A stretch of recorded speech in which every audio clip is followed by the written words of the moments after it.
Jesus love you. আমি যিশুর প্রেমে পাগল হয়েছি। আপনি কি যিশুর প্রেমে পাগল হয়েছেন, আসক্ত হয়েছেন? জগতে প্রেমে পাগল হবেন না, জগতে প্রেমে আসক্ত হবেন না, কিন্তু যিশুর প্রেমে পাগল হয়ে যান, আসক্ত হয়ে যান।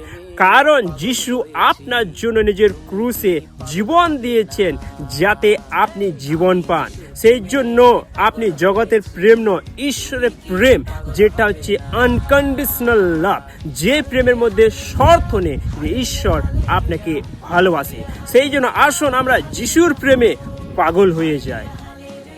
এই ভ্যালেন্টাইন ডে আপনার জন্য নয়, এই ভ্যালেন্টাইন ডে তাদের জন্য যে প্রেম একদিন ব্রেকআপ হয়ে যাবে, কিন্তু ঈশ্বরের প্রেম কখনো ব্রেকআপ হবে না।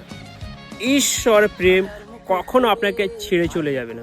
ঈশ্বরের প্রেমের মধ্যে থাকুন, জগতের প্রেমকে সরিয়ে দেন। ঈশ্বরের প্রেমের মধ্যে আসক্ত হন, পাগল হয়ে যান। ঈশ্বর আপনাদের প্রত্যেকে আশীর্বাদ করুক। Jesus love you.